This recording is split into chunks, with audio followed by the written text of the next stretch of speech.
Yes good morning అండి. ముందుగా ముగ్గురికి గుడ్ మార్నింగ్ అండి. సో మనం చూస్తున్నాం ఇప్పటికే జీవన్ రెడ్డి బీఆర్ఎస్ లో చేరడం ఖాయమైపోయింది. 20వ తారీఖున జగిత్యాలలో జరిగే బహిరంగ సభలో కేసీఆర్ సమక్షంలో గులాబీ కండువా కప్పుకోనున్నారు. ఇక దీని మధ్యలో ఇప్పుడు రేవంత్ రెడ్డి అలాగే జీవన్ రెడ్డి మధ్య ఏదైతే వాదోపవాదనలు కొనసాగుతున్నాయో, కౌంటర్ అటాక్లు కొనసాగుతున్నాయో మనం చూస్తున్నాం. ఎలా చూడొచ్చు అంటారు? ఫస్ట్ మనం తోట్ల స్వామి గారి దగ్గరికి వెళ్దాం. స్వామి గారు, ఇప్పటికే రేవంత్ రెడ్డి గారు తాకట్టు పెట్టారు కార్యకర్తలందరినీ కూడా తీసుకువెళ్లి కేసీఆర్ దగ్గర అని చెప్పి అనడం కూడా మనం చూస్తున్నాం జీవన్ రెడ్డికి సంబంధించి. మీరు వాటిని ఎలా సమర్థిస్తారు? ముందుగా మీకు జీ న్యూస్ చూస్తున్నటువంటి ప్రేక్షకులందరూ కూడా నమస్కారం. రేవంత్ రెడ్డి గారు చేసినటువంటి వ్యాఖ్యలు చూస్తే మనకు కనపడతా ఉన్నాయి.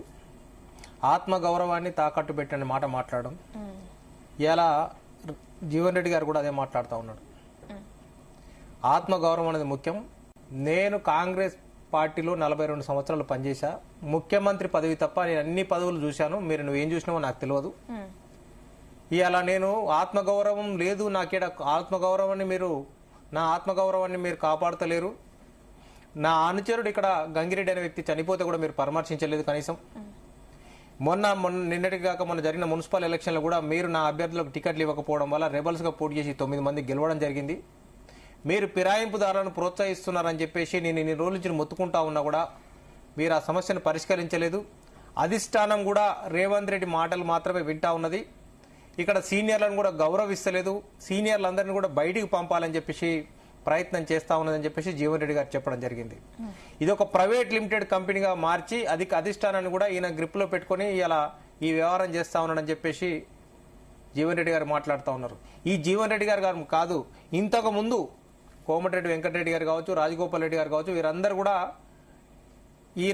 ఈ పిసిసి ప్రెసిడెంట్ కొనుక్కొని రావడం కావచ్చు. ఆయన కూడా 2018లో ఓడిపోతే మళ్ళీ పార్లమెంట్ సీట్ ఇవ్వడం జరిగింది. ఇలా జీవన్ రెడ్డికి ఒక్కరికే కాదు, ఓడిపోయిన తర్వాత మీకు సీట్ ఇచ్చినని చెప్పేసి ఆయన మాట్లాడడం. ఆయన కూడా రేవంత్ రెడ్డి గారు కొడంగల్లో ఓడిపోయిన తర్వాత మళ్ళీ మల్కజ్గిరి పార్లమెంట్లో పోటీ చేసి మళ్ళీ ఇక్కడ ఆయన గెలవడం జరిగింది. అప్పుడు గెలిచిన తర్వాత ఆయన వర్కింగ్ ప్రెసిడెంట్ రావడం, ఈ 3 సంవత్సరాలు ప్రెసిడెంట్ కావడం, పిసిసి కావడం, ముఖ్యమంత్రి కావడం, ఈయనకి ఈ కొద్ది కాలంలో ఇన్ని జరగడం జరిగింది. 42 సంవత్సరాలు ఈ పార్టీని పట్టుకున్నందుకు ఇవాళ నాకు కనీసం ఆత్మగౌరవం కూడా మిలగలేదు ఇక్కడ అని చెప్పేసి జీవన్ రెడ్డి గారు ఇవాళ చెప్పడం జరిగింది.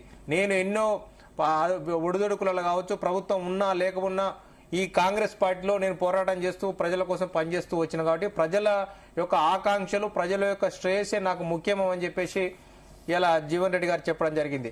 ఇలా ఆత్మగౌరవాన్ని తాకట్టు పెట్టినామని చెప్పేసి ఈయన మాట్లాడడం చూస్తూ ఉంటే జీవన్ రెడ్డి గారు అడుగుతా ఉన్నాడు, మేము కూడా అడుగుతా ఉన్నాం, తెలంగాణ ఆత్మగౌరవాన్ని మోడీ దగ్గర తాకట్టు పెట్టాడా, లేకపోతే మీలాగా చంద్రబాబు నాయుడు దగ్గర తాకట్టు పెట్టినా అని మేము పెట్టాలనా అని చెప్పేసి మేము అడుగుతా ఉన్నాం. ఎందుకంటే ఇలా ఇరిగేషన్ ప్రాజెక్టులు ఆంధ్ర ఇరిగేషన్ ప్రాజెక్టులు కడతా ఉందని చెప్పేసి ఇక్కడ మేము మొత్తుకుంటా ఉన్నప్పుడు కూడా వారి ప్రాజెక్టులు క్లియర్ చేయడానికి ఆయన ఆ మీటింగ్లకు వెళ్ళడం కావచ్చు. ఇలా చూస్తూ ఉంటే వారి ప్రయోజనాల కోసం ఇక్కడ పనిచేయడం కనపడతా ఉంది. వారు చెప్పినట్టుగా ఇక్కడ పనిచేస్తాం. ఈ తెలంగాణ ఆత్మగౌరవాన్ని తీసుకుపోయి ఆంధ్ర దగ్గర చంద్రబాబు నాయుడు దగ్గర ఆయన తాకట్టు పెట్టడం జరిగింది. కాబట్టి ఈ ఆత్మగౌరవానికి ఆయనకు లేదు కాబట్టి ఆత్మగౌరవాన్ని పెద్ద పెద్ద పదాలు ఆయన వాడితే కూడా బాగుండదని చెప్పేసి కూడా మేము తెలియజేస్తా ఉన్నాం. జీవన్ రెడ్డి గారు ప్రజల ఆకాంక్ష మేరకు, ప్రజల యొక్క ప్రయోజనాల కోసం, తెలంగాణ ప్రయోజనాల కోసం పోరాడినటువంటి వ్యక్తి కేసీఆర్ గారు కాబట్టి కేసీఆర్ గారంటే నాకు గౌరవం ఉన్నది. కేసీఆర్ గారికి తెలంగాణ పట్ల కావచ్చు, తెలంగాణ ఇరిగేషన్ ప్రాజెక్టుల పట్ల కావచ్చు మంచి గౌరవం ఉన్నది. కాబట్టి వారి దగ్గర నేను పనిచేయాలనుకుంటా ఉన్నా. నాకు దేవుడు ఇచ్చినటువంటి అవకాశం పంపినట్టు కాబట్టి నేను వచ్చి పనిచేస్తున్నాను అని చెప్పేసి వారు చాలా గొప్పగా చెప్పడం జరిగింది. ఎందుకంటే 42 సంవత్సరాలు పనిచేసినటువంటి వ్యక్తిని నిన్నగాక మొన్న వచ్చి 4-5 సంవత్సరాలు కూడా కాలే ఈ పార్టీలకు వచ్చి ఆయన శాసిస్తా అని చెప్తేస్తే ఎవరికి ఆత్మగౌరవాన్ని ఈయన దగ్గర తాకట్టు పెట్టలేను. ఇది ప్రైవేట్ లిమిటెడ్ కంపెనీ, నేను పదవుల కోసం నీ దగ్గర పని చేయలేను అని చెప్పేసి, నేను కాంప్రమైజ్ కాలేను అని చెప్పేసి జీవన్ రెడ్డి గారు చెప్పడం. జీవన్ రెడ్డి లాంటి జీవన్ రెడ్డి వ్యక్తిత్వం గురించి ఇలా ఎవరు ప్రశ్నించే పరిస్థితి లేదు ఈ రాష్ట్రంలో. ఆయన వ్యక్తిత్వం అందరికీ తెలుసు. పదవులు ఉన్నా పదవు లేకపోయినా ఆర్భాటాలు లేకుండా సాధారణ జీవితం గడుపుతూ ప్రజలకు అందుబాటులో ఉంటూ ప్రజాశ్రేయస్ కోసం పనిచేస్తున్నటువంటి వ్యక్తి జీవన్ రెడ్డి గారు.